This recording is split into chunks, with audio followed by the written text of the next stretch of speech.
आपको ये कहूँ कि एक ऐसा बंदा भी है, is a self made trillionaire, not millionaire billionaire, trillionaire. Okay, तो मतलब अगर हम बात करें ना गूगल पे, हमने कभी ना बिलियनियर्स ऊपर सर्च भी नहीं किया। मैं आपको बताता हूँ कि लोगों को दो टर्म्स ही पता है, मिलियनर हो गया और बिलियनर हो गया। ठीक है, एक बंदा ऐसा है, Elon Musk, Bill Gates, Mukesh Ambani, Adani group of companies, ये मतलब कुछ टाटा भी नहीं ग्रुप है। ऑफ कंपनीज, मैम वो बला इतनी बड़ी है कि वो इन सबको इकट्ठा करके सुबह को खरीदेगा, शाम को बेच देगा। एप्पल का पता है, आईफोन का। बिल्कुल, इनके लैपटॉप्स होते हैं जिनको मैकबुक कहते हैं। अगर मैं आपको ये बताऊं और प्रूव करूं, आपकी ऑडियंस चेक भी कर सकती है। इसकी जो बुनियाद है, इसकी जो बेस है, वो एक चोरी के प्रोडक्ट से बनी थी। 8 से 10 साल के बाद कुछ ना कुछ बड़ा ऐसा होता है जिससे दुनिया हिल जाती है। ये अगर मैं ये कहूँ कि एक ऐसी सीक्रेट फैमिली है जो लैरी फिल्म को सुबह को खरीदती डाल को बेच दे। एक जरिए पाकिस्तान का कर्जा उतारा जा सकता है। रियल एस्टेट एक इतनी बड़ी इंडस्ट्री है। स्टीव जॉब्स, बिल गेट्स, इन दोनों की बड़ी गंदे वाली लड़ाई हुई है इस टीम में। वो वहां से तो डायरेक्ट पैसे लेगा प्रॉफिट से। जैसे कि अब तो 100 करोड़ का फायदा होगा, 100 करोड़ में से वो डायरेक्ट वो लेगा तो वो हो जाएगी उसकी इनकम। तो इनकम पे टैक्स लगेगा, इनकम टैक्स। बिल्कुल, इस चीज से बचने के लिए वो 100 करोड़ के कैश नहीं लेगा, पैसा नहीं लेगा, वो शेयर लेगा। शेयर को जाकर को आएगा बैंक पे, बैंक उसको लोन देगा। मैम लोन पे टैक्स नहीं होता। क्रूज, माइकल जैक्सन, जितने बड़े टॉप के एक्टर और सिंगर्स हैं, जो टॉप के लोग हैं, कहा जाता है माइकल जैक्सन इल्यूमिनाटी का हिस्सा था। मार्केट क्रैश हुआ है 2002 या शायद 2000 में, जो मार्केट क्रैश हुआ है सन 2000 में, 2008 में जो मार्केट क्रैश हुआ है, 2019 में कोरोना वायरस आया, 20 में पूरी तरह से मंदी लग गई। ये सारी की सारी इनकी तरफ से प्री प्लान्ड चीजें थी। तो जो प्राइम मिनिस्टर था उनका, इसी वर्ड्स में बताता हूँ, इन्होंने उसको बोला कि भाई इस्लाम के साथ आपकी जंग चल रही है, पता नहीं किस कंट्री के पास की थी, इसको बंद करो। उसने कहा हम तो बंद नहीं करेंगे, हम तुम्हारी बात क्यों माने। और इसको अच्छा भी, इनको अच्छा भी नहीं जानते थे वो।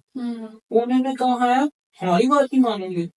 आपको जो कपड़ा जा रहा है, आपकी फौज को जो खाना जा रहा है, जो मेडिसिन जा रही है, जो आर्म्स उनको जा रही है, जो उनको गन्स जा रही है, कौन स्पॉन्सर कर रहा है? हम लोग कर रहे हैं, जो पैसा नहीं देते। फिर मैं वर्ल्ड war II करवाने में और रुकवाने में इनका बहुत बड़ा उसकी टीम माशाल्लाह जितनी बड़ी है उसको पैसे की इनकम आती रहती है। तो मैंने तो जो अपने लिए सोचा ना, अल्हम्दुलिल्लाह, कि मैं काम नहीं करूंगा लेकिन पैसे आएंगे, मैंने वो सेम चीज अप्लाई करवाई अपनी टीम में। सजेस्ट करना चाहिए। तो sir, rich dad poor dad के जो ऑथर है रॉबर्ट कियोसाकी, बेसिकली वो तो खुद 2-3 बार बैंकरप्ट हो चुके हैं, तो फिर उसको हम क्यों पढ़े? उसमें ये है कि अगर रॉबर्ट कियोसाकी बैंकरप्ट होता है, तो उसमें 2 से 3 बैंकिंग सिस्टम, बैंक की बात नहीं कर रहा हूँ, सिस्टम, बैंकिंग सिस्टम भी डूबेंगे। जब ये लोग, अब लेट से कि मार्क जकरबर्ग इन्वेस्टमेंट करता है, कोई कंपनी चलाता है, सोशल मीडिया के अलावा कोई कंपनी चलाता है, उसमें लगा दिया 100 करोड़ वहां पे। फर्स्ट ऑफ ऑल इंडिया में 100 करोड़ आ गया 22 से। बिल्कुल, उसकी ब्लैक रॉक, इनके पास एक एआई है। एआई, आपने सिर्फ अभी एआई का 1% यूज किया, सोचे इसके पास 100% है।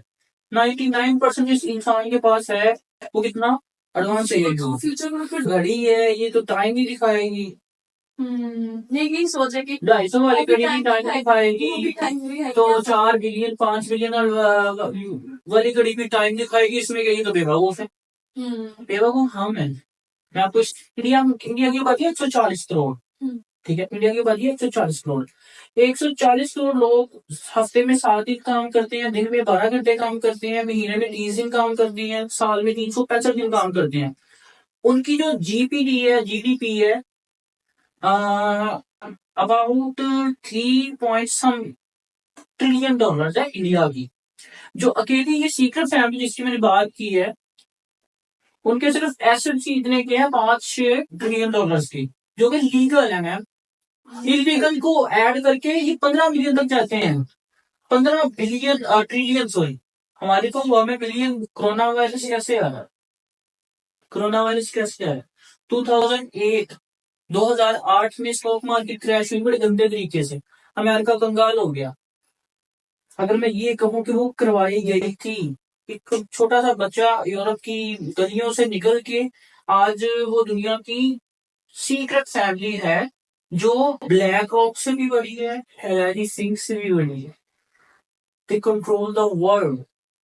इंडिया की जो सबसे जो अच्छी चीज मुझे लगती है ना, जहाँ मैं बिजनेसमैन की तरह सोचूं या मैं एक प्रोडक्ट बना के बेचने के माइंड से सोचूं, पाकिस्तान में बाकी 24-25 करोड़, इंडिया में 140 करोड़। टाइटैनिक डूबा नहीं है। ब्लैक रॉक वो कंपनी है जो पर्दों के पीछे है।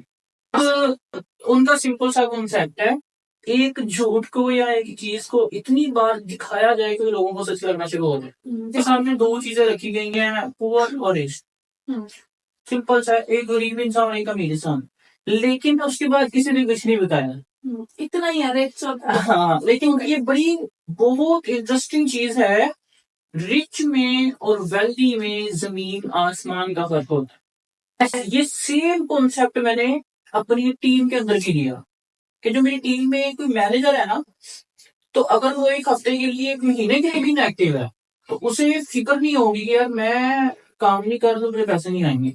सारे क्रिटिसाइज करते हैं आपके टिकटॉकर्स को, और आपके यूट्यूबर ये लक्की भाई वगैरह होते हैं, इनको सारे क्रिटिसाइज करते हैं। मैं कहता हूँ ये आपसे अच्छी लाइफ गुजार रही है। कंपनी ऐसी होनी चाहिए जहाँ पे 8वीं 10वीं पास बंदा भी काम कर सके, जहाँ पे आपके पीएचडी एमबीए भी काम कर सके। Assalamualaikum. I'm your host Manu Khalid and I'm hosting the most awaited show Easy Life Vlogs. तो आज के जो हमारे गेस्ट हैं, he is the CEO and founder of Easy Life, proud Pakistani company. He is my inspiration, yours inspiration and many of you जो है ना उनको फॉलो करते हैं, उनको जो है एज अपना मेंटोर मानते हैं, और उनकी मेंटोरशिप के थ्रू माशाल्लाह से एक अच्छे लेवल पे वर्क करें। उन्होंने यहाँ से यहाँ भी पहुंचाया बहुत से लोगों को, और बहुत से लोगों की जर्नीज उनकी आंखों के सामने हुई है, जो कि हम सबके लिए बहुत इंस्पायरिंग है। तो आज जो है हम वेलकम करते हैं अपने सीईओ एंड फाउंडर, जो हमारी कंपनी है, जो इजी लाइफ की प्राउड कंपनी है, जिसने पाकिस्तान के लिए एक ऐसी कंपनी, पाकिस्तान की यूथ के लिए उसको सपोर्ट करने के लिए वो कंपनी बनाई, जो कि माशाल्लाह से आज जो है टॉप कंपनीज में से एक है, और एक प्राउड कंपनी है। अगर आप यूट्यूब पे सर्च करें तो आपको आइडिया होगा। तो वेलकम करते हैं हमारे आज के गेस्ट, हमारी फर्स्ट पॉडकास्ट के फर्स्ट एपिसोड के वो गेस्ट जिनका पॉडकास्ट करने के लिए literally I am too much excited. So most welcome sir Jain हमारी आज की फर्स्ट एपिसोड में, इजी लाइफ टॉक्स के पॉडकास्ट में। जी थैंक यू। तो सर सबसे पहला सवाल ही मेरा ये है कि 22 साल लड़के ने एक कंपनी बनाई जिसे आज हम easy life proud Pakistani company के नाम से जानते हैं, तो आखिर क्या, कैसे ये सोच आई, क्या आपने देखा और कैसे ये माइंड बना कि कंपनी होनी चाहिए, और सिर्फ अपने लिए नहीं, हर कोई अपने लिए सोचता है ऑब्वियसली, बट आपने वो चीज की जिससे और भी बहुत सारे लोगों का रोजगार जुड़ा, तो ये कैसे आपको थॉट आया? मैम ये कहानी तो बड़ी लंबी है, बड़ी ठोकरें खाई हैं और बड़े मामला थे। मैं ना इसको थोड़ा शॉर्ट करके बताता हूँ कि जो कोरोना वायरस जब आया था उस टाइम पे मैं जॉबलेस हो गया। वैसे तो मैंने काफी जगह पे जॉब्स भी की हैं और ट्रांसपोर्ट का मेरा बैकग्राउंड रहा है, तो मैं जॉबलेस हो गया और मैं मुल्तान जो है ना अप्लाई करने के लिए गया जॉब पे, और बहुत सारी जगहों पे मैंने मैम अप्लाई किया, बहुत सारे काम, मतलब कि बहुत सारी सीवीज दी, ये से नहीं रखा। तो मैंने ना ऐसे अपनी सीवी देखी और उस पर लिखा जनाब, मतलब कि जो स्किल्स थे मेरे वो लिखे हुए थे, जो मेरी क्वालिफिकेशन थी वो लिखी थी। मैंने कहा यार मुझे तो ये बताया गया था कि भी मैट्रिक कर लो उसके बाद हल हुआ है, इंटर कर लो उसके बाद हल हुआ है, ग्रेजुएशन कर लो उसके बाद हल हुआ है।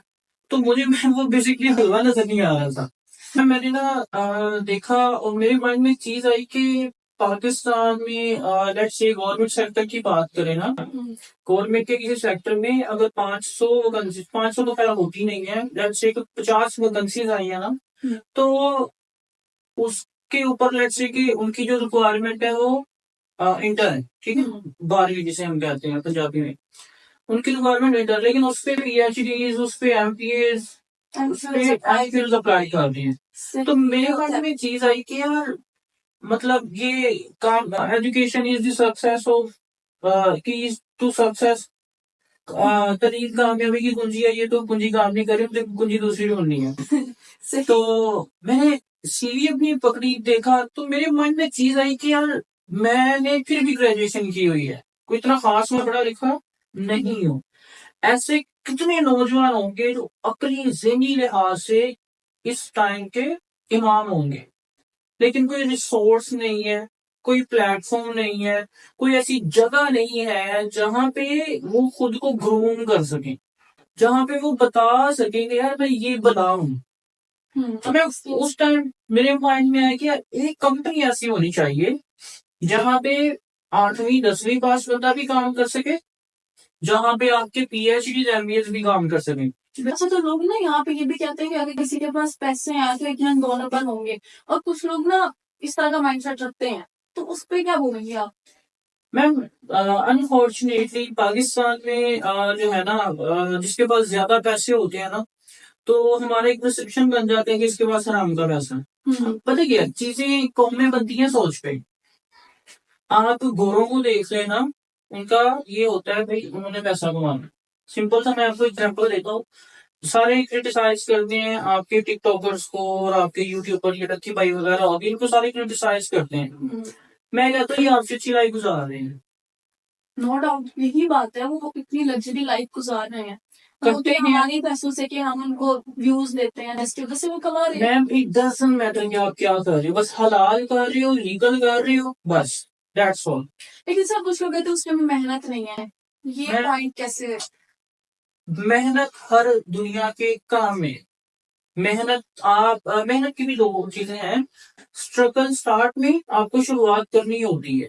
अब अगर मैं अपनी बात करूँ, मैंने स्टार्ट में बड़ी मेहनत की है, लेकिन अब अगर मैं महीना काम ना करूँ मुझे कोई टेंशन नहीं है। मेरी कंपनी चल रही है, मेरी टीम काम कर रही है, मेरे नोट्स काम कर रहे हैं, मेरे हाथ से निकाले हुए लीडर्स काम कर रहे हैं। ये सेम कॉन्सेप्ट मैंने अपनी टीम के अंदर भी लिया कि जो मेरी टीम में कोई मैनेजर है ना, तो अगर वो एक हफ्ते के लिए, एक महीने के लिए भी इनएक्टिव है, तो उसे फिक्र नहीं होगी कि यार मैं काम नहीं कर तो मुझे पैसे नहीं आएंगे। कहना कहीं से सोच सकते। उसकी टीम माशाल्लाह से इतनी बड़ी है कि उसको पैसे भी कमाती रहती है। तो मैंने तो जो अपने लिए सोचा ना अल्हम्दुलिल्लाह कि मैं काम नहीं करूंगा लेकिन पैसे आएंगे, मैंने वो सेम चीज अप्लाई करवाई अपनी टीम में। अच्छा, तो आपके अकॉर्डिंग एक रिच और वेल्दी पर्सन में क्या डिफरेंस है? रिच कौन होते हैं, वेल्दी कौन होते हैं? क्या ये दोनों एक ही कैटेगरी में आते हैं, एक ही मीनिंग का दोनों का? मैम आपके सामने हमेशा से ना आपके सामने दो चीजें रखी गई हैं, पुअर और रिच। सिंपल सा, एक गरीब इंसान एक अमीर इंसान, लेकिन उसके बाद किसी ने कुछ नहीं बताया। इतना ही है रिच और हाँ, लेकिन ये बड़ी बहुत इंटरेस्टिंग चीज है। रिच में और वेल्दी में जमीन आसमान का फर्क होता है। अमीरों की बात हो ही रही है, तो मुझे बताएं दुनिया का अमीर तरीन बंदा कौन है? According to Google, Bill Gates, Elon Musk, Mark Zuckerberg. दुनिया का अमीर तरीन बंदा कौन है? आपने कहा जी Google, Elon Musk, Bill Gates. मैं अगर आपको ये कहूं कि एक ऐसा बंदा भी है, is a self made trillionaire, not millionaire billionaire, trillionaire. Okay, तो मतलब अगर हम बात करें ना गूगल पे, हमने कभी ना मिलियनर से ऊपर सर्च भी नहीं किया। मैं आपको बताता हूँ कि लोगों को दो टर्म्स ही पता है, मिलियनर हो गया और बिलियनर हो गया। ठीक है, एक बंदा ऐसा है, Elon Musk, Bill Gates, Mukesh Ambani, Adani group of companies, ये मतलब कुछ टाटा भी ग्रुप नहीं है। Of companies. मैम वो बला इतनी बड़ी है कि वो इन सबको इकट्ठा करके सुबह को खरीदेगा, शाम को बेच देगा। ओह माय गॉड, मतलब हम तो फिर कहाँ जी रहे हैं, हमें तो नॉलेज ही नहीं है दुनिया की। हमें कुछ भी नहीं पता। उस पर्सन का नाम है लैरी फिंक। लैरी फिंक एक अमेरिकन बिजनेसमैन है।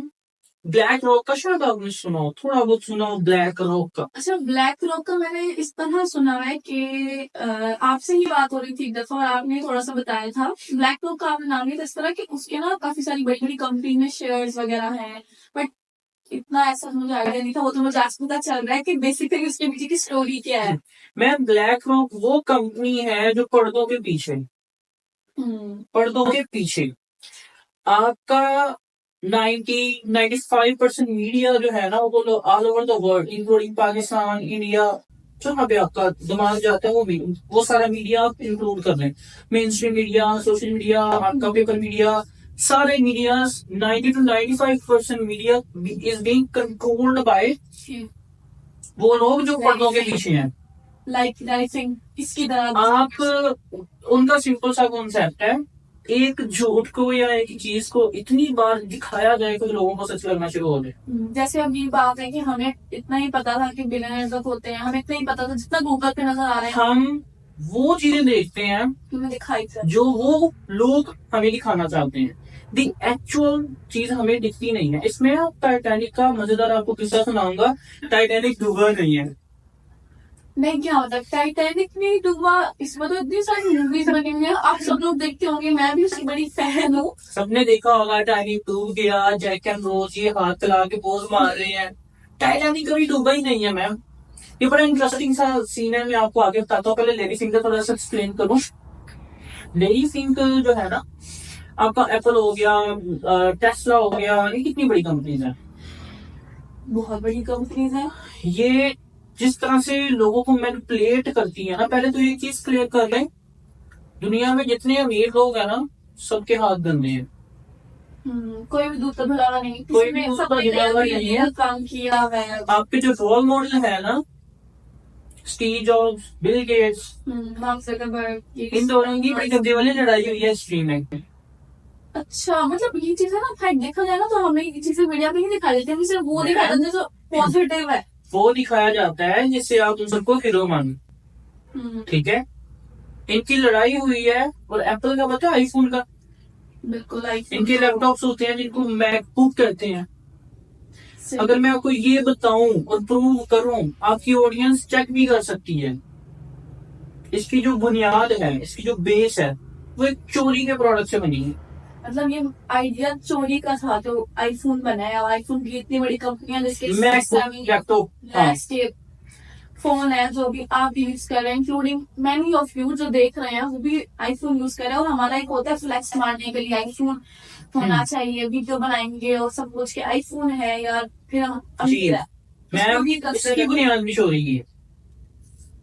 आगे मैं बताता हूँ, पहले ब्लैक रॉक का थोड़ा सा आपको एक्सप्लेन कर दूं। आपका ना माइंड मेरे ख्याल से घूमना शुरू हो गया। इतनी सारी मैंने आपको चीजें बता दी हैं, हम सोच रहे हैं टाइटैनिक की जोक है। हमें थोड़ा थोड़ा पता था तो खैर मैं आपको बताता हूँ। लैरी फिंच एक कंपनी है ब्लैक रॉक के नाम से। मोटी मोटी सी चीजें बताता हूँ, बाकी अगर यहाँ पे आपकी ऑडियंस ने ज्यादा इंटरेस्ट लिया तो पार्ट 2 में कर दूंगा।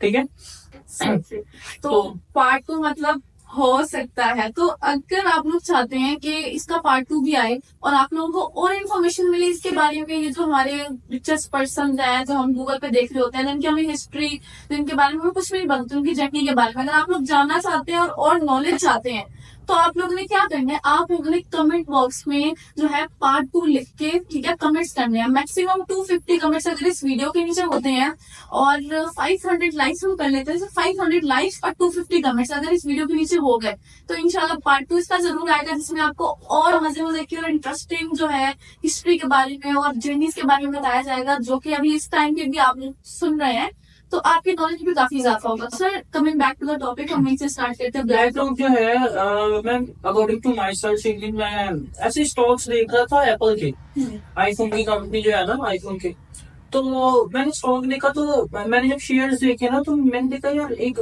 ब्लैक रॉक के नाम से कंपनी है, 16 to 17% सबसे बड़ा शेयर। मैंने कहा यार ये क्या है भाई, इसके बाद इतना बड़ा शेयर। मैंने कहा चलो जी एप्पल के फाउंडर्स का होगा किसी और नाम से। ऐसे ही ना मैं चेक कर रहा था लिस्ट में, टेस्ला मैंने देखा, एलन भैया की जो कंपनी है, एलन ब्रो की, एलन मस्क की, तो मैंने टेस्ला देखा तो टेस्ला में सबसे बड़ा शेयर। मैंने कहा यार ये क्या है, मेरा ना क्यूरियोसिटी बढ़ गई मुझे। मैंने ये कंपनी में शेयर है तो शायद तो मैंने गूगल में देखा, मैंने माइक्रोसॉफ्ट में देखा, मैंने और बड़ी कंपनी में देखा, तो इस भाई सबका सबसे बड़ा शेयर 60 to 70% छोटी चीज है।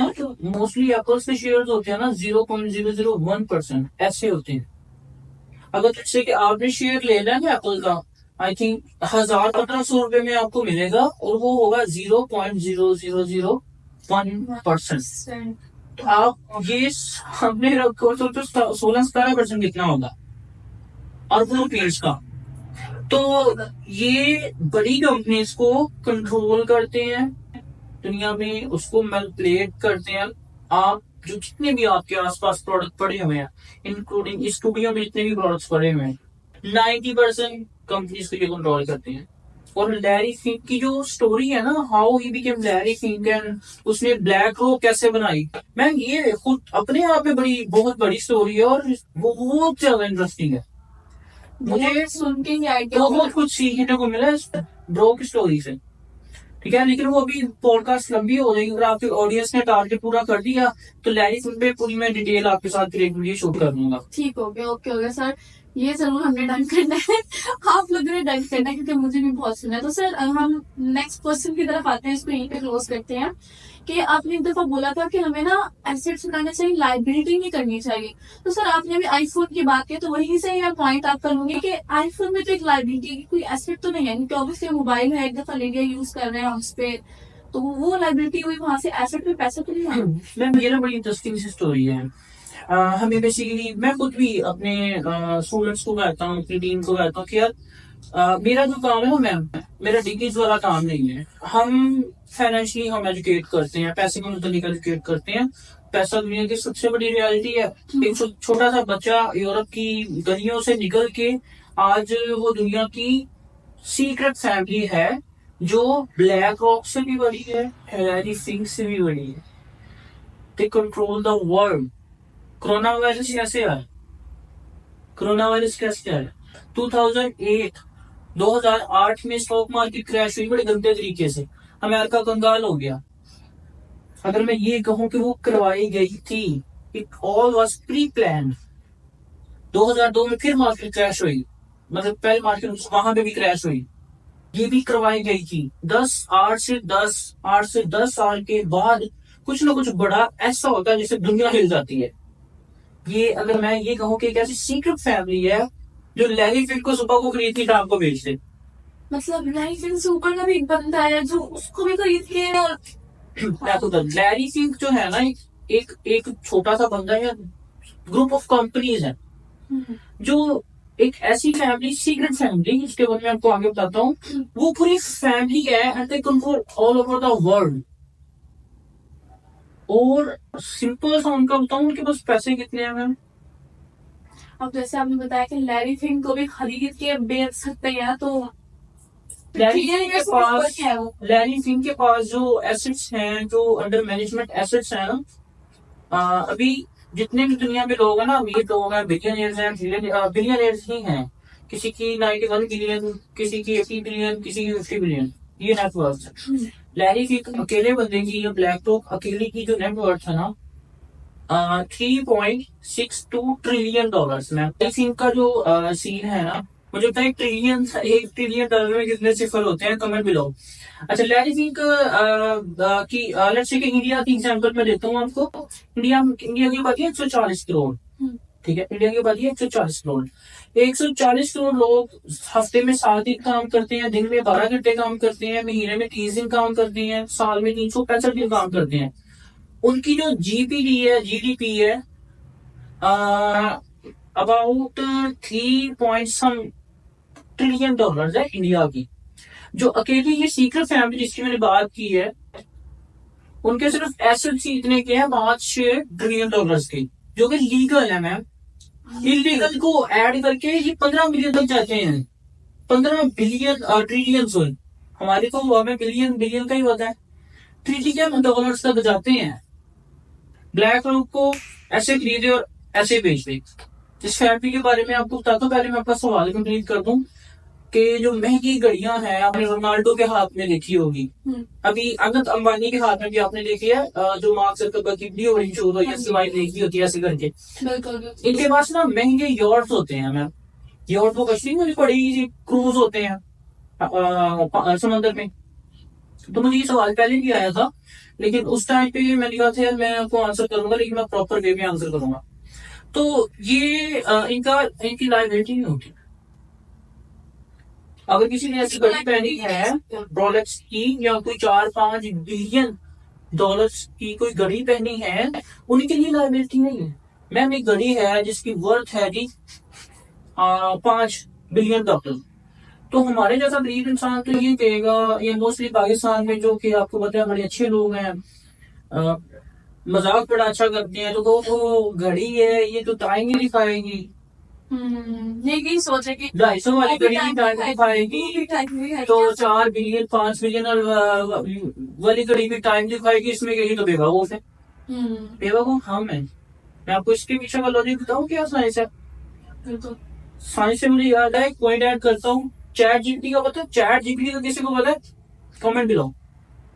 Chat GPT is just 1%। 1%। I sure. Chat GPT तो हमारे पास है ही नहीं, हम सिर्फ उसका 1% हिस्सा यूज कर रहे हैं। ये लोग जो दुनिया को कंट्रोल करते हैं, स्पेशली ब्लैक रोक, इनके पास एक एआई है। एआई, आपने सिर्फ अभी एआई का 1% यूज किया, सोचे जिसके पास 100% है, 99% जिस इंसान के पास है, वो कितना एडवांस है। फ्यूचर में प्रेडिक्ट कर सकते हैं, इट मींस करते हैं वो, फ्यूचर में स्टॉक मार्केट को प्रिडिक्ट करते हैं, वो ऐसी बहुत सारी चीजों को प्रिडिक्ट करते हैं। जैसे आपने बताया था कि उन्होंने प्री प्लान जो कोरोना वायरस आया और जो स्टॉक मार्केट, बहुत सारी चीजें ऐसी हैं जो वो करते हैं। आप बंदा तो उसका तो अभी तक सर घूम गया होगा अगर वो सुन रहे हैं हमारी पॉडकास्ट। जितनी भी चीजें आप सुन रहे हैं, आप इस पे रिसर्च कीजिएगा, ठीक है। अलग ही नाम से ये वो बहुत ज्यादा एडवांस है। हमें अभी 2000 कह लो जी 22 से 23 से हमने एआई को यूज करना शुरू किया, पब्लिक के लिए अवेलेबल हुआ है। वो लोग तकरीबन 2010 से 2008 से यूज करते आ रहे हैं। उनके हमें हमारे पास 4G है या 3G है, उनके पास बहुत हैवी टेक्नोलॉजी है। उनके पास तो 8G 10G 8G तो वैसे ही महत्व में चलता है नॉर्मली। नॉर्मली। सोच के देखो उनके पास क्या एडवांस टेक्नोलॉजी, क्या ये होता है कि हर दूसरे दिन नेट का मसला हो रहा है, क्या एडवांस उनके पास जो है ना चीजें होंगी, ठीक है। सवाल बार बार रह रहा है, मैं पहले सवाल क्लियर कर देता हूँ। रोलेक्स जैकबैंड को, रोनाल्डो के पास आपने घड़ी देखी होगी 4-5 बिलियन डॉलर की। मैम वो उनकी एसेट होता है, उनकी लाइबिलिटी नहीं होती। घड़ी टाइम बिल्कुल आपकी बात ठीक है, घड़ी टाइम वही दिखाती है, लेकिन लेट्स से रोनाल्डो ने $5 की घड़ी ली, एक ऐसी घड़ी उसने ली जिसके सिर्फ दुनिया में 50 पीस है। दुनिया में पूरी दुनिया में हमारे पास ऐसी घड़ियां तो बेतहाशा बनती हैं और डेली बिकती हैं, हमारे लिए ये लाइबिलिटी है। जब एक लिमिटेड स्टॉक होता है ना किसी चीज का, ठीक है। आप मुझे बताएं कि नीचे कमेंट में कि सेल सप्लाई एंड डिमांड का क्या फॉर्मूला होता है। सप्लाई एंड डिमांड का फॉर्मूला ये होता है कि less available more valuable. Yes, तो वो कम स्टॉक है, लेट्स से रोनाल्डो ने 5 बिलियन की ली, जब वो रीसेल करेगा ड्यू टू उसका जो स्टॉक है वो कम है, उसकी वैल्यू 5 बिलियन ही लगेगी ना, उसकी 7 लगेगी, उसकी 10 लगेगी, उसकी 8 लगेगी। मतलब वो वहां से प्रॉफिट लेते हैं, प्रॉफिट वो लेते ऐसे हैं। बन जाता है। और हमारी सोच यही तक स्टक है कि कुछ नहीं होता, वो उस पैसे Same- को यूज कर रहे हैं। सेम विद द यॉर्ड्स, क्रूज, जो बड़े बड़े शिप्स होते हैं पानी में, जेट्स, प्राइवेट जेट्स सुनते हैं हम काफी ज्यादा। प्राइवेट जेट्स हम सुनते हैं ना, फलाना बंदे के पास प्राइवेट जेट है, भाई वो उनकी एसेट है। अब एक बंदा है जिसकी अरबों डॉलर्स की मीटिंग है, ठीक है, उसने इंडिया से जाना है लंदन, तो वो पहले ट्रैफिक में जलील होगा, ट्रैफिक में जलील होगा, पुलिस वाले उसको पकड़ के चेक करेंगे, चलो चेक भी नहीं करते, एयरपोर्ट पे लंबी लाइनों में जलील होगा। उनके लिए मैम मैटर करता है टाइम। Time is money. वो बेहतर तरीके से ध्यान दिया, तो वहां से उड़ते हैं अपनी साइड से, सीधा डील करते हैं वापस। अब एक जेट है, लेट्स से 100 करोड़ का, ठीक है, 100 करोड़ का जेट है और उनकी जो डील है वो 5,000 करोड़ की है। वो तो उनके लिए कुछ भी नहीं है। उनके लिए छोटी छोटी चीजें हैं। यॉर्ड्स के बारे में बताते हैं, यॉर्ड्स समंदर में रहती हैं, खड़ी रहती हैं, और यॉर्ड्स जो होते हैं ना प्राइवेट यॉर्ड्स, लेट्स से कि आपने कोई मीटिंग करनी है तो आप यॉर्ड्स पे करते हो, वहां पे आपका लोकल मीडिया जा नहीं सकता। जिस चीज जहाँ पे आपको पार्टी हो रही है, स्पेशली आपने देखा होगा जो अमीर लोग होते हैं ना समुद्र के बीच में सेंटर में पार्टीज कर रहे होते हैं आइलैंड्स पे, वो कर रहे होते हैं यॉर्ड्स के अंदर, उसकी एंट्री फी इतनी होती है क्योंकि मीडिया का बंदा जा ही नहीं सकता, कोई जसूस जा ही नहीं सकता, जिसकी 20 करोड़ 10 करोड़ एंट्री फी है। कोई अफोर्ड ही नहीं कर सकता। कौन अफोर्ड करके, और उनके लिए वो बहुत ज्यादा प्राइवेसी होती है। और अपनी तभी प्राइवेसी तो वो लोग जो है पर्दे के पीछे रह के कितना सब कुछ कर रहे हैं, हम जो लोग देख रहे हैं वो कुछ भी नहीं है हमारे साथ। जैसे हमें किसने दिखाना है, मीडिया नहीं दिखाना, तो मीडिया इतना वो ही नहीं करेगा।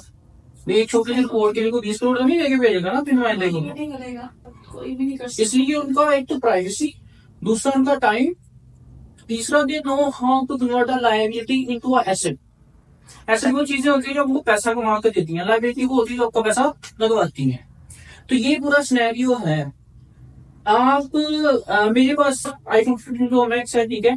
जी।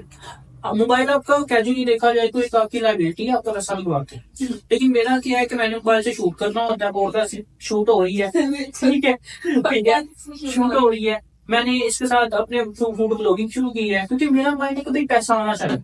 मुझे ये नहीं है कि सर आपको क्या था, आपने फूड ब्लॉगिंग शुरू कर दी। मेरा ये कभी पहले पैसा कमाना है।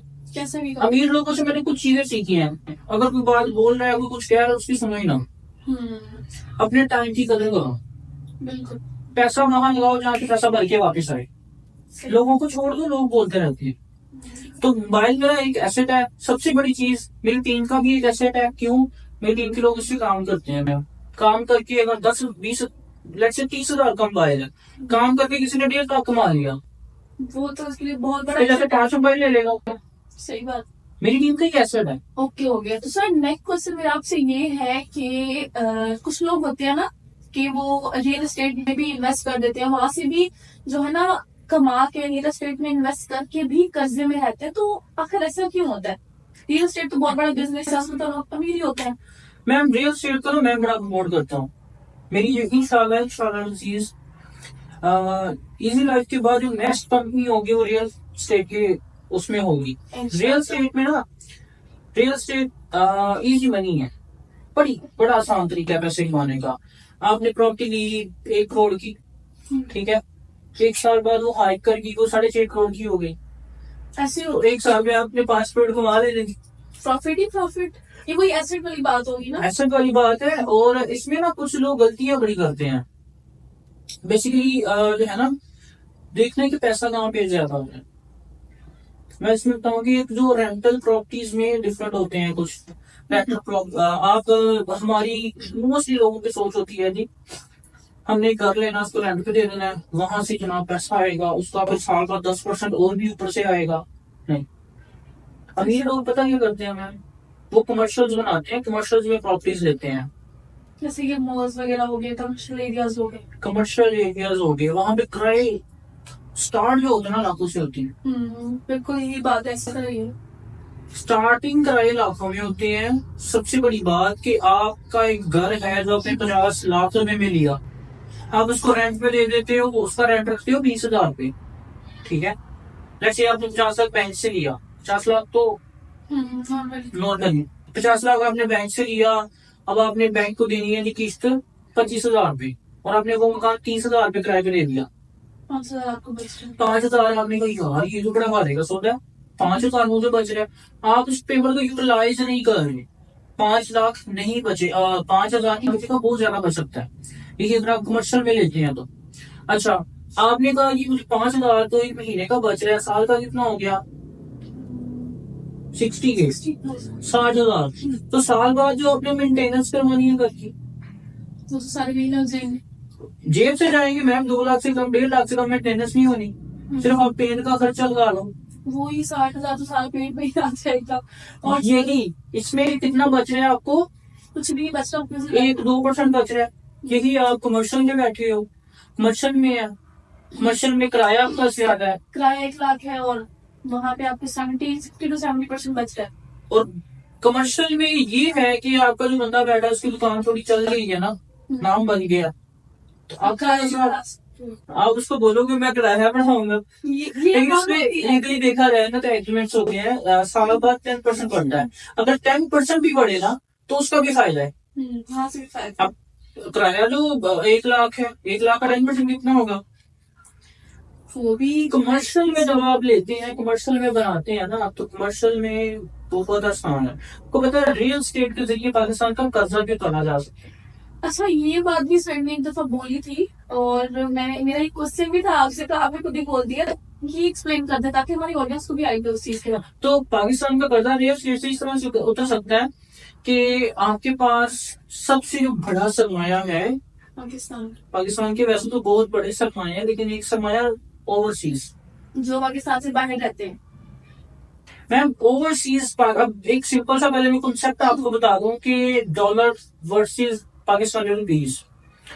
डॉलर यहाँ से बाहर जाएगा तो पाकिस्तानी रुपीज कमजोर होगा। डॉलर पाकिस्तान बाहर की कंट्री से पाकिस्तान में आएगा तो पाकिस्तानी रुपीज ऊपर जाए, स्ट्रॉन्ग होगा। अब इसी कॉन्सेप्ट में लेट से पाकिस्तान के ऊपर है $500 का कर्जा, $500 अरब खरंजी में सिंपल कैलकुलेशन बता रहा हूं। पाकिस्तान के पास है $500 का कर्जा, ठीक है। पाकिस्तान का जो बाहर कम्युनिटी बैठी है ओवरसीज, लेट्स से कि गवर्नमेंट अनाउंस करती है, या कोई बड़े जो टॉप जीज है पाकिस्तान के बड़े खिलाड़ी हैं, मलिक रियाज हो गया, मंशा बादशाह हो गया, ऐसे लोगों को अनाउंस करते हैं कि हम एक सोसाइटी बना रहे हैं बिल्कुल लंदन जैसी, बिल्कुल रियल को माहौल दे रहे हैं, भागलपुर में बना रहे हैं, इस्लामाबाद में बना रहे हैं, रियासी जगह पे बना रहे हैं, हम आपको लेविश माहौल देंगे। बाहर के जो लोग, बाहर जो पाकिस्तानी कमाने जाते हैं ना, मैम किसी ने 10 साल बाद आना है, किसी ने 20 साल बाद आना है, और सही कमा के आना है, उसने बोरियां करके लेके आना है, और उनका यही एम होता है कि यार ये पैसा मैंने अपने पास नहीं रखना, नहीं तो लग जाएगा, मैंने जमीन लेनी है। नहीं मैम, मार्क माय वर्ड्स, मैंने जमीन लेनी है। तो उनका पहले माइंड बना होता है कि यार मैंने वापस आगे ना जमीन ही लेनी है। तो अगर वो घूमते पाकिस्तान एक अच्छी सोसाइटी के साथ, आप एक हर शहर में एक ऐसी सोसाइटी बना सकते हैं जैसे बैरियर पाकिस्तान में है, DFC आपका पूरे पाकिस्तान में है। आप एक अच्छी वेल नाउन, उसकी अच्छी पब्लिसिटी करके, अच्छी मार्केटिंग करके एक ऐसी सोसाइटी बना सकते हैं। Then the prime minister of Pakistan उनको इन्वाइट करेंगे कि आप आए, हमने आपके लिए बड़ा बेहतरीन इंतजाम किया है। लेट्स से कि 90 लाख पाकिस्तानी ओवरसीज हैं। 90 लाख, मैं एक एग्जांपल दे रहा हूँ, एग्जैक्ट कैलकुलेशन में भी ऊपर नीचे हो, क्योंकि मेरी रिसर्च थोड़ी सी पुरानी है, 2-3 महीने पुरानी है, हो सकता है ऊपर नीचे हो गया। आप सोचिए जब 90 लाख बंदा भर भर के डॉलर्स, रियल स्टेट में 1000-1500 की तो कुछ मिलता नहीं है, लाखों करोड़ों की बात होती है। और अगर गवर्नमेंट या जो बना रहा है वो थोड़ा सा दिमाग से काम ले ना, तो वो जो लोग पैसा भेजेंगे ना, इनका माइंड होगा डॉलर्स वाला, दरहम वाला, इनका माइंड होगा पाउंड्स वाला, वो रुपीज भी नहीं सोचेंगे। उनकी सोच डॉलर्स वाली है, उनकी सोच डॉलर्स वाली है। डॉलर का क्या रेट है? 300 रुपया। वही पाकिस्तानी एक, उन्होंने कम से कम भी करोड़ों में सोचना है, उन्होंने कम से कम भी 80-90 लाख यहाँ पे सोचना है। उनकी सोच 1 करोड़ से स्टार्ट होगी।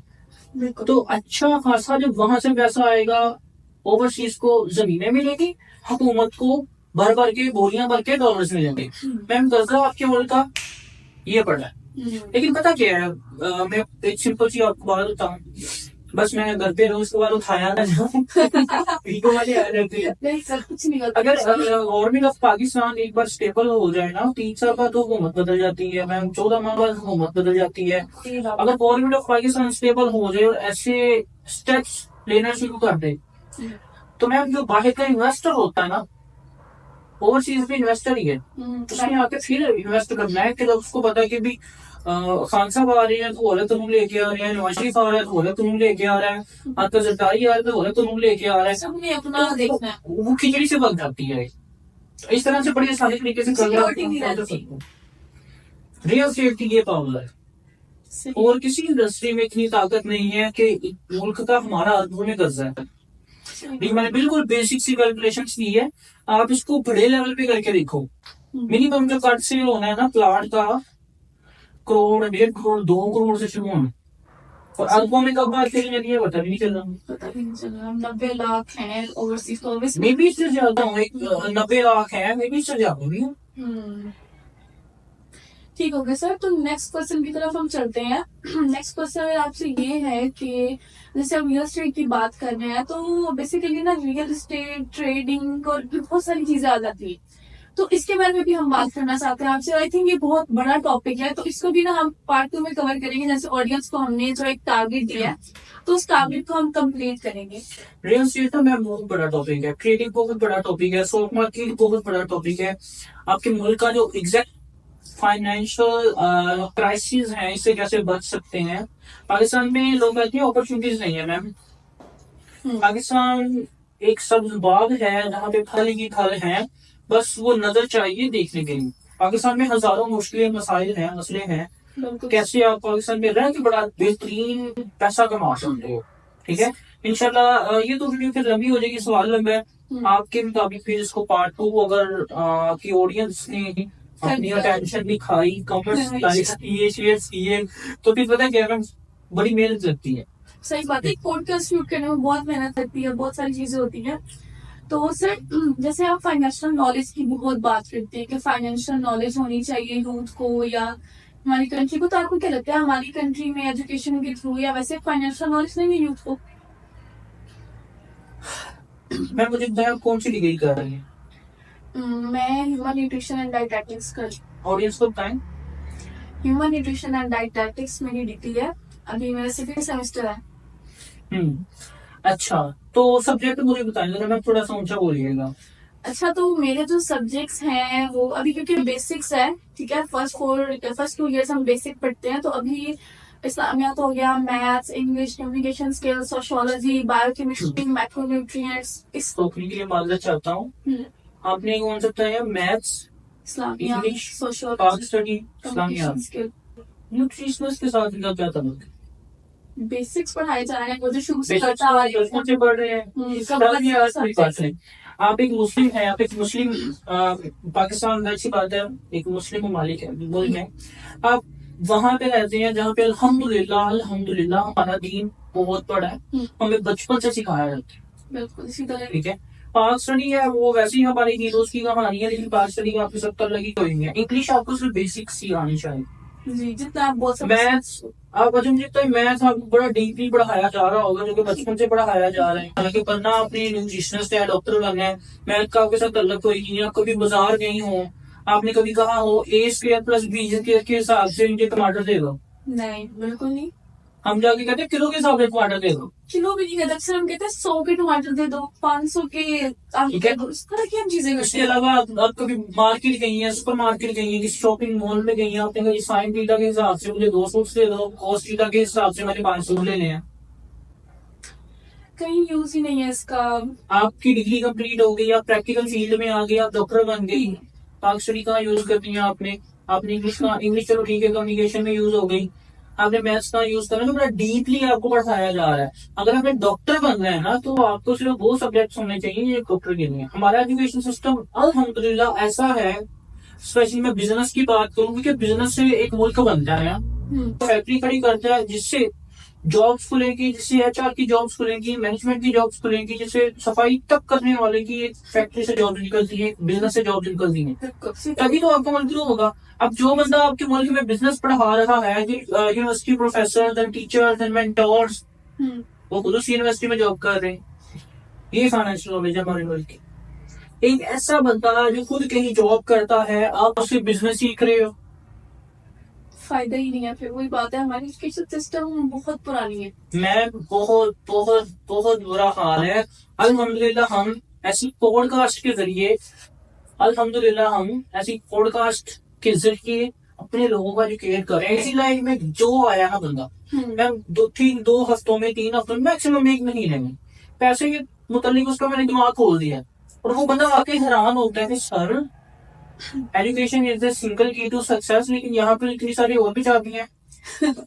Education is not the single की। एजुकेशन सिर्फ आपको ना आपकी थोड़ी सी ग्रूमिंग करती है, पर्सनालिटी डेवलपमेंट, कम्युनिकेशन में हेल्प करती है, बट अगर आपको जो है ना फाइनेंशियल नॉलेज होगी तो तभी आप पैसा कमा सकते हैं। पैसे का रिलेशन कहीं भी नहीं एजुकेशन से। आप दुनिया के टॉप मिलियनियर्स और बिलियनियर्स देख रहे हैं, ट्रिलियनियर्स तो भी आ गए हैं।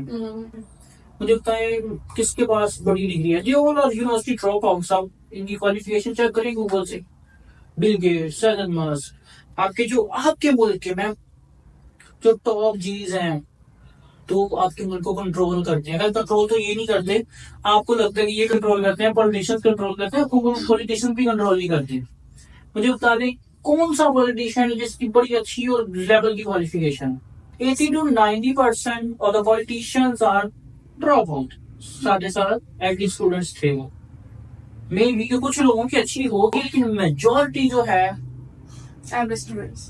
Average students. तो सर आप क्या बुक सजेस्ट करेंगे हमें पढ़ने के लिए मतलब कि हमें फाइनेंशियल नॉलेज जहाँ से हो सके, या हमें जहाँ से पैसे की नॉलेज हो सके, जहाँ से हम जो है लाइफ में कुछ अच्छा कर सके, क्या सजेस्ट करेंगे हमारे को? मैंने जो चीजें सीखी है ना, मैंने प्रैक्टिकल लाइफ से सीखी है, मैंने यूट्यूब से सीखी है। इंस्टाग्राम पे बहुत नॉलेज है। इंस्टाग्राम सिर्फ स्टोरी के लिए नहीं है, यूट्यूब स्टोरी के लिए नहीं है। उसके अलावा मैम आज जो जमाना है 4G का, आज जमाना है 4G का, लोग कहते हैं जी हम बुक्स क्यों पढ़ें। बुक्स में एक बंदे की पूरी जिंदगी होती है, उसकी लाइफ एक्सपीरियंस हो। उसके लाइफ एक्सपीरियंस होती है। तो मैं rich dad poor dad advocate पढ़ता हूँ, मुझे बड़ी पसंद है।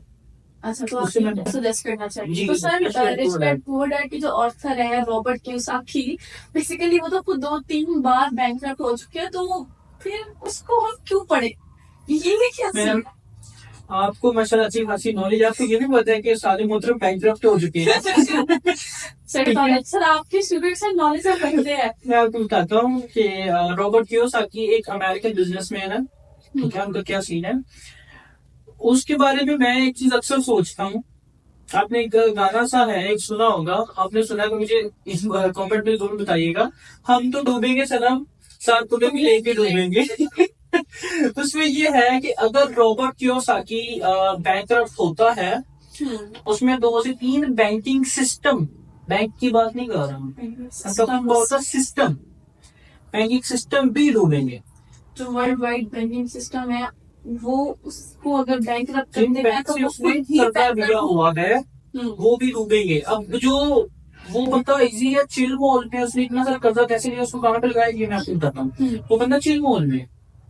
अब बैंक के जो एक्सपर्ट्स हैं, यूनिवर्सिटी हार्वर्ड से ग्रेजुएट, स्टैनफोर्ड से ग्रेजुएट, बड़ी बड़ी यूनिवर्सिटी से अच्छे खासे पढ़े लिखे फाइनेंस के एक्सपर्ट्स अब अपना दिमाग जोड़ के बैठे हैं कि कैसे इस बंदे को बचाया जाए, ये बैंकरप्ट ना हो जाए।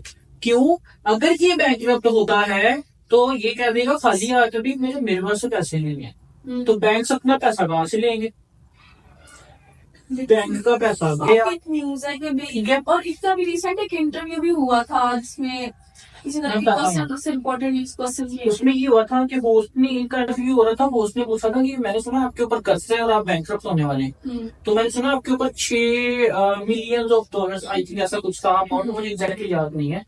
उसने कहा था इतना कर्जा नहीं है मेरे ऊपर, इससे दुगना कर्ज है। उसने बड़ा हंस के कहा था, जैसे पाकिस्तान में कश मार के कहा। उसने उसका वो वाला जेस्टर था, उसने कहा 6 मिलियन करीब मेरे ऊपर 12 बिलियन ऑफ डॉलर का कर्ज है। अब इसमें ये सिनेरियो है, उसने बैंक से पैसे लिए, बैंक से पैसे लेके उसने रियल एस्टेट में लगाए, फिर उससे जो पैसा है रियल एस्टेट में लगाता गया लगाता गया लगाता गया। अब वहां पे रियल एस्टेट एक इजी मनी है, थोड़ा सा टाइम लेती है। अब जो पैसे टाइम के साथ आएंगे वो थोड़ा थोड़ा करके आएंगे, जैसे रेंटल प्रॉपर्टीज है, कमर्शियल मशीनरी है, कहीं और दी है, सेल होगी, इस तरह से पैसे आएंगे। और बैंक अब इसी में है कि यार आ जाए, अब उनको ये नहीं कि अभी दो, उनको ये कि बस ठीक है दे दोगे, फाइन दे देना। तो बैंकिंग उनका सारा सिस्टम क्रैश हो जाएगा, फिर ये पता उड़ता है तो अब वो सारे पत्थर भी उनके बैठे हैं, उसको पकड़ रहे हैं, भाई कोई इश्यू नहीं है सर जी, तुसी चिल करो, हम देख रहे हैं आप। अब आप ये सोचो मैम कि हमारे मुल्क में ये कहा जाता है जिसके पास ज्यादा पैसा होता है वो हराम का होता है, पैसा नहीं कमाना चाहिए, पैसा हाथों की माल है। ये बता अपने बैंकिंग सिस्टम को लेकर बैठा, क्या मास्टर माइंड होगा, खिलाड़ी knows how to play, he is a game player, और आई थिंक बेस्ट प्लेयर है जिसको पता है कि पैसे से कैसे खेलना है। मैम ये अमीर लोग होते हैं, वेल्थी लोग होते हैं जिनको, अब अगर इसने मैथ्स पढ़ी होगी सारी जिंदगी, या अब अगर इसने पाकिस्तानी पढ़ी होगी सारी जिंदगी, इसने ऐसी चीजें पढ़ी होती, तो ये डैम छोड़ के 15 साल में जॉब कर रहा होता।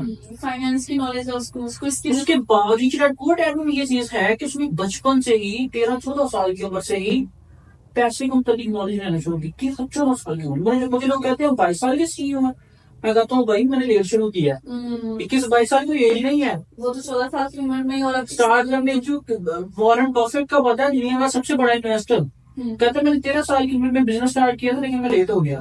13 साल। उनके माइंड इतने क्लियर है बिजनेस को लेके, पैसे को लेके, फाइनेंस को लेके। हमारे बच्चे नमाज नहीं पढ़ते हो, ये तो छोटा है, नमाज नहीं पढ़ सकता। हमारी ये मांग तो ऐसी है ना कि यार 24 का शादी होगी तो कमा लेगा, ठीक हो जाएगा। माइंडसेट ही खराब है कि 24 का एक बच्चा है, ठीक है, 24 को बच्चा कहते हैं, वो 24 का बच्चा है, अभी तो क्वालिटी 24 का है। अच्छा, तो सर आपने ना दो लोगों के नाम लिए हैं, तो उसी क्वेश्चन को ही मैं करना चाहूंगी। आपने जो है ना बोला है कि हमारी मुल्क को, ये हमारे ओवरऑल वर्ल्ड को कंट्रोल करता है, सबसे अमीर कौन है? तो दो लोग हैं, एक है लैरी फिंग और एक है रॉड चाइल्ड। तो इन दोनों में से सबसे ज्यादा अमीर कौन है और कौन ज्यादा कंट्रोल कर रहा है ऑल ओवर द वर्ल्ड हर चीज को? सबसे पहले मैं आपको एक बात बताता हूँ। हमें जो मेन स्ट्रीम मीडिया पे आपके जो न्यूज चैनल है वहां पे बताया जाता है कि आपके मुल्क को पॉलिटिशियंस कंट्रोल करते हैं। हम्म। आपके मुल्क को पॉलिटिशियंस कभी कंट्रोल कर ही नहीं सकता। क्यों? पॉलिटिशियंस को पार्टी चलाने के लिए उनको अपने काफी सारी चीजों के लिए पैसे की जरूरत होती है, फंड्स चाहिए होते हैं, फंड्स सिर्फ चाहिए फंड्स होते हैं। चाहिए। अगर तो वो लीगल वे में चल रहे हैं, लेकिन इलीगल वे में भी चले तो फिर भी फंड्स चाहिए। पैसा तो चाहिए तो ना। पैसा उनको देता है बिजनेस। बिजनेसमैन जो उस मुल्क की कंपनीज होती हैं उनको अपने फेवर में चीजें लेती हैं, अपने फेवर में लॉज बनवाती हैं और उनसे पैसा लेती है। पैसा लेते ठीक है। ऐसे तो आजकल कहा जा रहा है कि हमारे मुल्क को कोई और पर्दों के पीछे कंट्रोल कर रहा है, तो आप मुझे उसका नाम गैस करके बता सकते हैं। ठीक है, लेकिन मेरे अकॉर्डिंग जो है ना, एक मुल्क को बिजनेसमैन कंट्रोल करते हैं।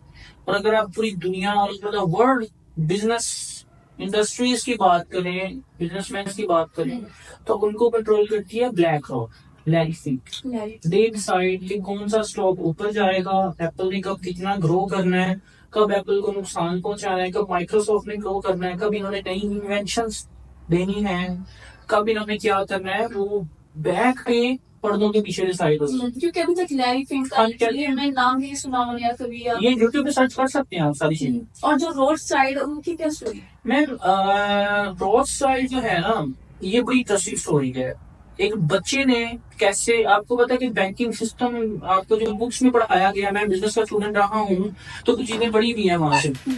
तो बुक्स में तो ये है कि जनाब एक बंदा था, उसने बैंकिंग सिस्टम ऐसे बना दिया, ऐसे बना दिया, ऐसे बना जेबी दिया। I think JP Morgan, JP Morgan JP Morgan और टाइटैनिक, ये दोनों स्टोरीज आपस में जुड़ी हुई क्या हैं। बोल रहे थे ये तो? ये मैं आपको बताता हूँ, ये दोनों स्टोरीज आपस में जुड़ी हुई हैं। अच्छा, एक बच्चा था जो यूरोप की गलियों में बड़ा हुआ, और ये बात है 15th सेंचुरी की, 16th सेंचुरी की। उस टाइम पे ना बादशाहों की हुकूमत थी और जंगें लग रही थी। तो वो बच्चा और उसकी फैमिली क्या करते थे, बादशाहों का ना पैसा संभालते थे। उनका जो टैक्स कलेक्शन हो गई, उनकी जो पेमेंट्स हो गई, अगर किसी को जुर्माना करना है, पनिश देनी है तो कितनी देनी है, किसी से कितने पैसे लेने हैं, क्या है ना। और उस टाइम पे भी लोगों की कहीं ना कहीं यही परसेप्शन थी कि फाइनेंस तो यार हिसाब किताब करना पड़ेगा, बड़ा बोरिंग है। हिसाब किताब, जिसको हम आज के जमाने हिसाब किताब बोलते हैं। हमारे अभी माशरे में, पाकिस्तान में फाइनेंस का जो वर्ड आता है ना, तो माइंड में पहले ही आ जाता है ये बोरिंग है। अब अगर आपकी बेसिक्स शुरू से ही क्लियर हो जाएगा तो आप कितना बवाल मचा सकते हो, आप कितना बड़ा, मैं कहता हूँ एक तूफान लेके आ सकते हो। कुछ छोटी सी स्टोरी से मैं बताता हूँ। तो इन्होंने क्या करना थी, इन्होंने बादशाहों का पैसा कलेक्ट करना, उनका टैक्स कलेक्ट करना, पनिशमेंट्स मुख्तलिफ तरह की देनी, पैसे के मुताबिक वहां से पैसे लेने। इस भाई साहब ने क्या किया, इसने सोचा कि यार सारी जिंदगी बादशाह को नीचे काम करना है। क्रिएटिव माइंड था, इतना ज्यादा स्मार्ट बंदा था ना, ऐसे ही खेलता था कि आपको सारी जिंदगी पता नहीं चलेगा। ठीक है, इसने कहा सारी जिंदगी बादशाहों के नीचे तो काम नहीं करेंगे भी हम। और इनको ना इनकी कॉस्ट थी शायद, जेविश है ये, जूश जेविश ऐसा वर्ड होता है, यहूदी जिसको कहते हैं शायद, ये शायद ये वो थे। तो मतलब ना इनका जो कबीला था ना, उनको बड़ा बुरा समझा जाता था, उनको कोई काम नहीं देता था, सिर्फ ये एक ही काम कर सकते थे, इनकी गुड लक।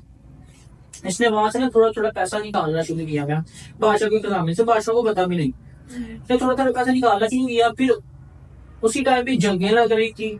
तो उस टाइम पे जब जंगें हो रही थी ना, तो कहीं ना कहीं मतलब कि उस बादशाह पे हमला हुआ जिसके साथ ये काम करता था, और इन्होंने पूरी अपनी फैमिली को लेके यूरोप भी शिफ्ट कर लिया।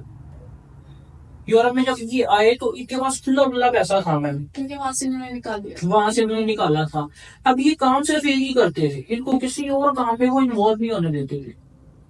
ठीक है, जैसे हमारे यहाँ पे होती ना बरातियां होती हैं, बरातरी बेस, इनका काम ये था कि उन्होंने पैसे मिलके उस टाइम पे ना उनके मुताबिक जो पैसे उधार देते हैं, वो ज्यादा पैसे देते हैं ना, वो गैर कानूनी था।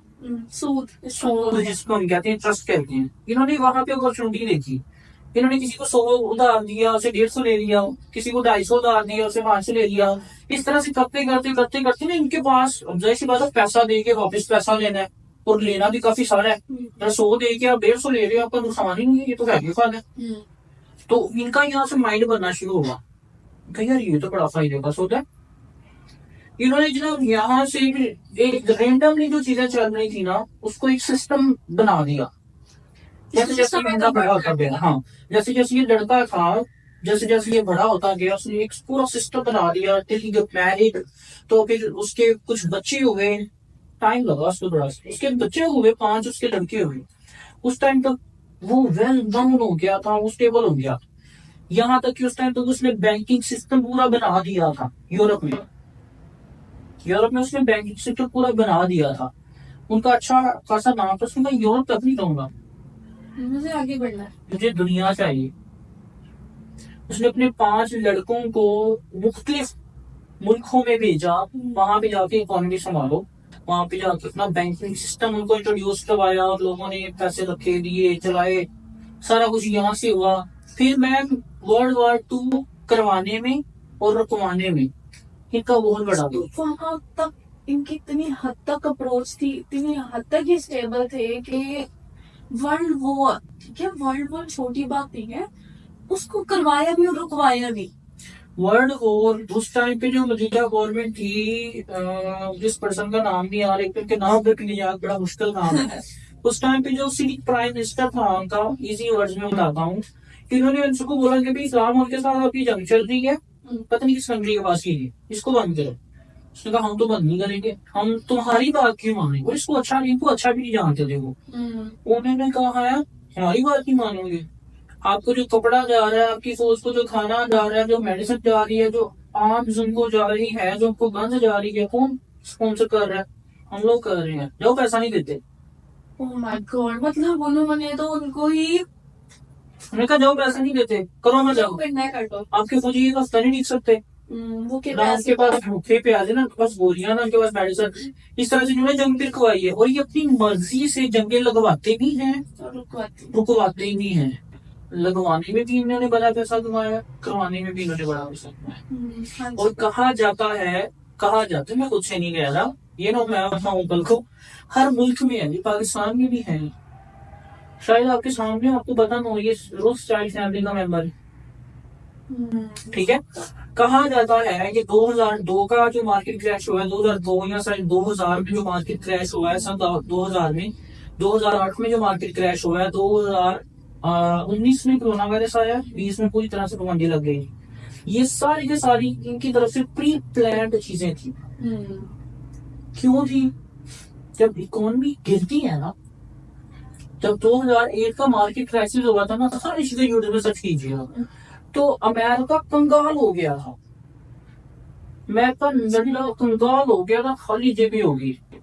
तो फिर उन्होंने अमेरिका को पैसा दिया था, फंड्स दिए थे, और ये अपने से कमाते हैं, काम की चीजें करवाई थी, अपनी मर्जी से चलाते हैं, इसी तरह वो सिस्टम चलाते हैं। कोरोना वायरस जब आया, जो कुछ गिने चुने लोग हैं इस दुनिया के, उन्होंने इतना पैसा कमाया कि उनकी जो नेटवर्थ थी ना, अगर अभी 100 रुपए की है ना, तो कोविड के बाद वो 500 रुपए की हो गई।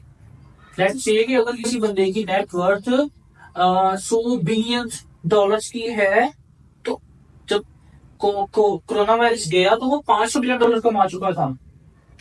बहुत amazing mindset, literally I am shocked. मेरे ख्याल से ऑडियंस भी शॉक होगी। इसमें एक बहुत बड़ा ग्रुप है जिसका नाम है इल्यूमिनाटी, इसका साइन है, ये साइन इल्यूमिनाटी, ये साइन भी बहुत ज्यादा फेमस है। टॉम क्रूज, माइकल जैक्सन, जितने बड़े टॉप के एक्टर और सिंगर्स हैं, या जो टॉप के लोग हैं, कहा जाता है माइकल जैक्सन इल्यूमिनाटी का हिस्सा था, टॉम क्रूज था, और भी बहुत सारे पॉलिटिशियन, पाकिस्तानी, इंडियन पॉलिटिशियन, बहुत सारे लोग।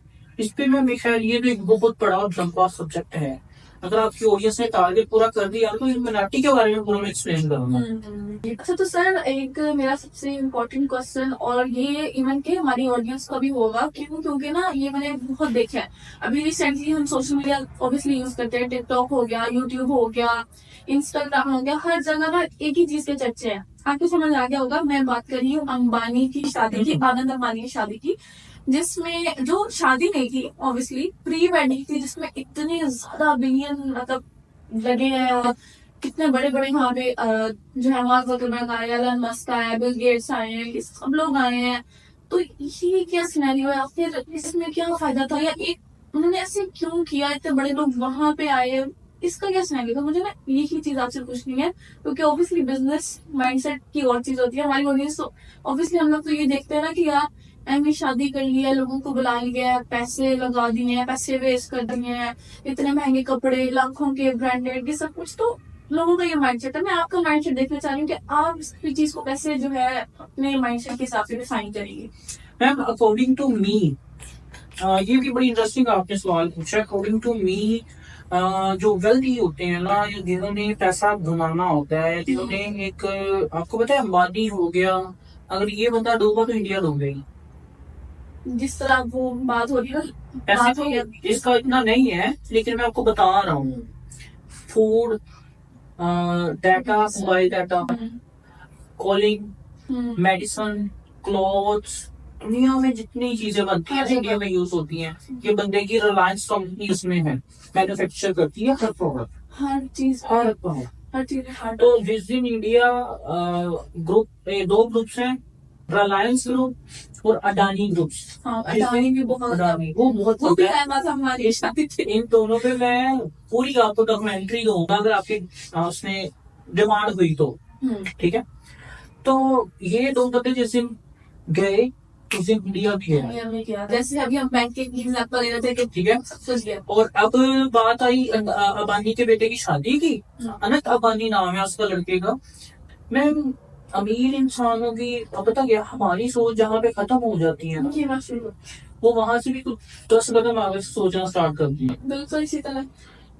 अप्रोक्सीमेटली 16,000 करोड़ का खर्चा है इस प्री वेडिंग में। शादी नहीं है, शादी जुलाई में है, 12-13 जुलाई को है ये गाइस। 16,000 करोड़, मैं 16 करोड़ की बात नहीं कर रहा, 1600 करोड़ की बात नहीं कर रहा, 16,000 करोड़। मुझे पता है कितने जीरो होते हैं इसमें। मैं अंबानी जो है ना, अंबानी बहुत बहुत सियाने लोग हैं।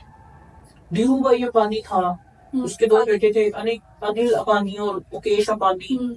अभी मुकेश अंबानी के भी आगे से लोग बैठे हैं। धीरू भाई अंबानी का भी बड़ा सीन है, उसके उस पे एक अलग पॉडकास्ट हो सकती है, वो बंदा नेक्स्ट लेवल।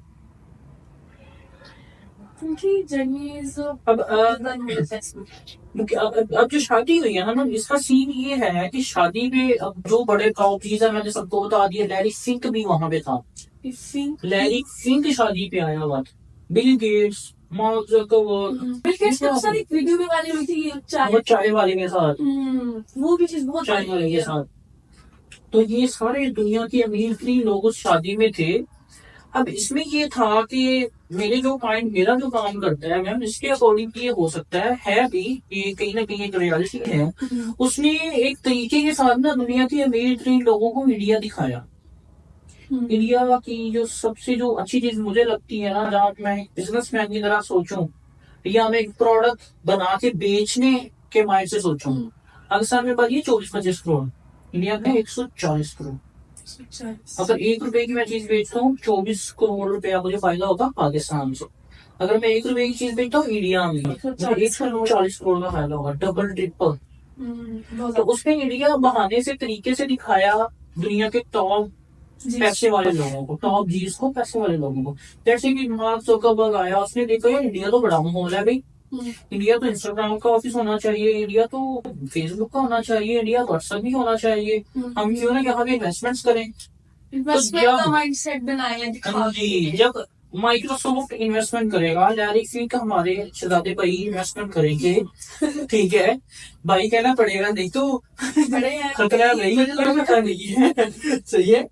जब ये लोग, अब लेट्स से कि मार्क जकरबर्ग इन्वेस्टमेंट करता है, कोई कंपनी चलाता है, सोशल मीडिया के अलावा कोई कंपनी चलाता है, उसने लगा दिया 100 करोड़ वहां पे, फर्स्ट ऑफ ऑल इंडिया में 100 करोड़ आ गया भाई से, बिल्कुल उसकी इकोनॉमी बढ़ेगी। इकोनॉमी मैम, उनका कर्जा बहुत तो नीचे जाएगा, डॉलर्स की जो प्राइस कम होगी, ठीक है, 100 करोड़ की उसने कंपनी लगाई है तो उसको एचआर वो बड़ी कंपनी की छोटी मोटी नहीं।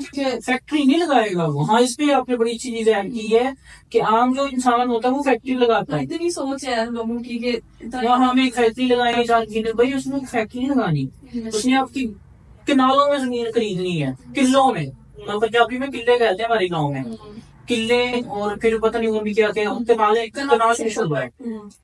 कनालों में बहुत बड़ी ज्यादा उसने जमीन खरीद के फैक्ट्री नहीं लगानी, वहां उसने इंडस्ट्री लगानी है। इंडस्ट्री की सोच, बड़ी सोच है भाई। ठीक है, जब इंडस्ट्री लगेगी ना तो हजारों लाखों के हिसाब से उसको लोग चाहिए, जो एचआर के लोग हों, जो मैनेजमेंट के लोग हों, जो आईटी के लोग हों, आईटी के हों, जो एक्सपर्ट हों, जो फाइनेंस के हों, मजदूर हों, जनाब उसको सफाई के लिए लोग चाहिए, उसको गार्ड्स तक चाहिए, तो कहाँ से हायर करेगा? इंडिया से हायर करेगा। इंडिया के लोगों को तो ऑटोमेटिकली काम मिलेगा।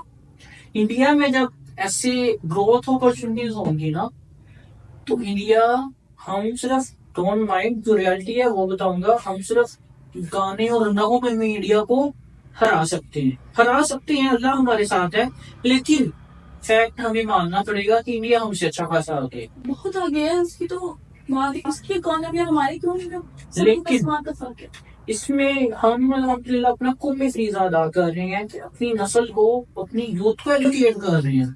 तो आज इंडिया में बहुत सारे एंटरप्रेन्योर्स हैं, लेकिन अभी पाकिस्तान में एंटरप्रेन्योरशिप को भी सिर्फ हम डिस्कस कर रहे हैं, बिजनेस को डिस्कस कर रहे हैं। और इस चैनल पे, इजी लाइफ टॉक्स पे, आपको फाइनेंस से, बिजनेस से रिलेटेड बहुत सारी चीजें मिलेंगी, जहाँ से आपकी बहुत सारी ग्रोथ होगी। टाइम समझ में आज आपने चीजें सीखी हैं, आपको पता ही नहीं होंगी।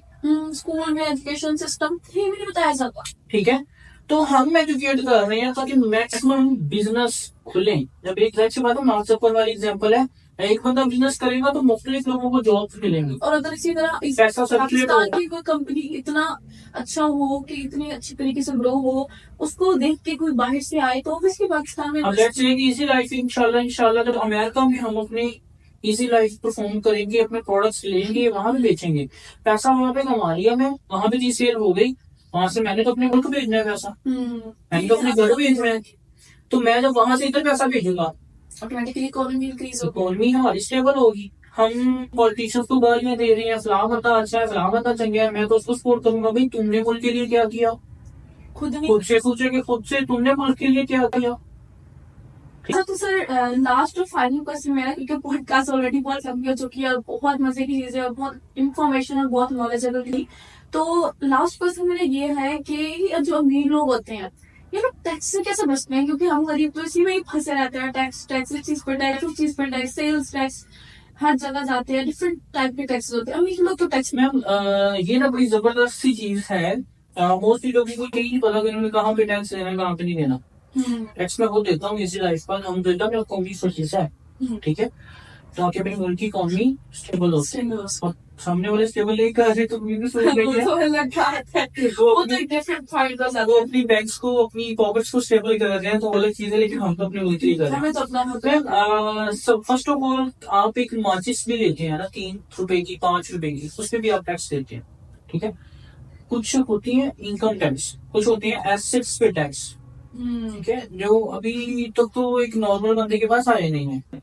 इनकम टैक्स में भी कोई देता हो, मोस्टली बिलियंस पे, ट्रिलियंस पे बहुत ज्यादा उनको, अब जिसकी इनकम भी $5 मिलियन है मंथली, उसका जो टैक्स देगा 42%, 40% भी अगर टैक्स देता है हो जाते हैं तो 1.5 बिलियन ही लगा लेंगे, बहुत ज्यादा। तो टैक्स से बचने का इनका तो आसान सा तरीका है, ये खैर बहुत ज्यादा इंटरेस्टिंग तरीका है। जिनके पास बिलियंस ऑफ डॉलर्स में पैसे होते हैं ना, ब्लैक टू व्हाइट जिसको कहते हैं, करने के लिए ये क्या करते हैं, ये अपनी एनजीओ खोलते हैं, वेलफेयर ट्रस्ट खोलते हैं, जिनका मेन मकसद ये होता है कि हम लोगों की मदद कर रहे हैं, और फंड्स जो बचे होते हैं, ओल्ड एज खोल लेते हैं, एनजीओ खोल लेते हैं, वहां पे क्या करते हैं कि उनको ट्रांसफर कर देते हैं, ठीक है। जैसे कि मेरे पास $100 बिलियन है, मैंने आपकी एनजीओ में ट्रांसफर कर दिए, और उसी 100 से, मतलब उसमें से उस 100 से आपने फिर मेरी कोई प्रोडक्ट खरीद ली, जैसे मेरा सीमेंट का काम है तो आपने सीमेंट की बोरियां खरीद ली, तो मेरे पैसे फिर घूम के वापस आ गए। मतलब कि माइंडसेट की गेम है। ऐसा फाइट हो गया, ब्लैक से व्हाइट इस तरह से करते हैं। और जो टैक्स है, इसको सिंपल सी बात है, टैक्स से बचने के लिए क्या करते हैं जनाब, ये कभी सैलरी लेती नहीं है। आप एलन मस्क को देख लो, वो सैलरी नहीं लेता, ठीक है।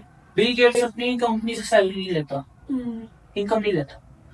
गूगल का जो फाउंडर है वो सैलरी नहीं लेता। ये लोग क्या करते हैं, बड़ी मजे की चीज है।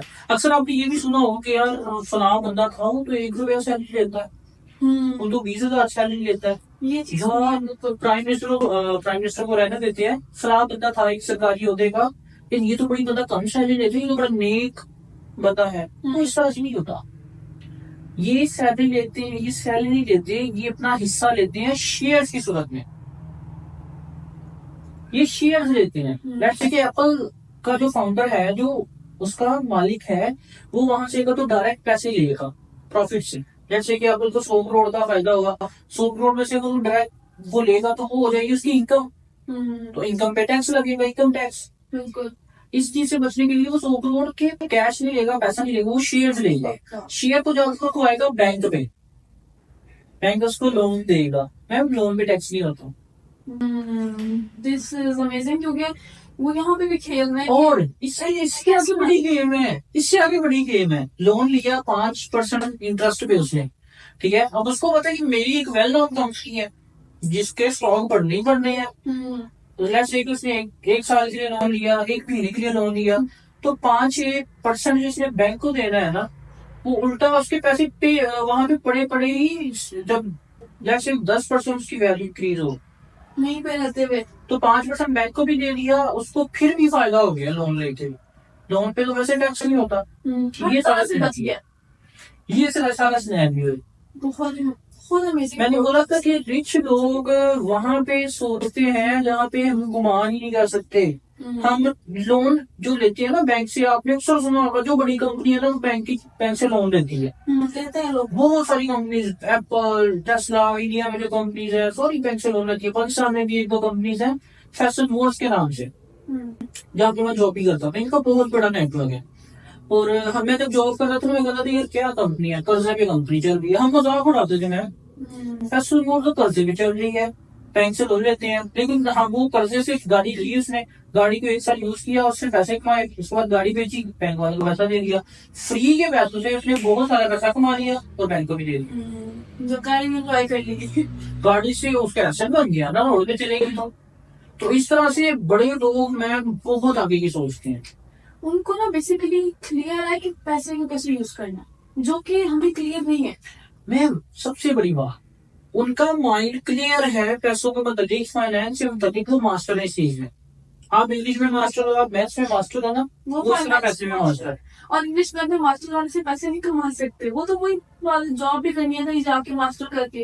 वो लोग जॉब नहीं करनी है, उन्होंने अपनी नस्लों के लिए अपनी वेल्थ बनानी है, तभी तो वो लोग आज इस मुकाम पे है। और ये सही हो गया सर, लिटरली बहुत अमेजिंग पॉडकास्ट है आज की।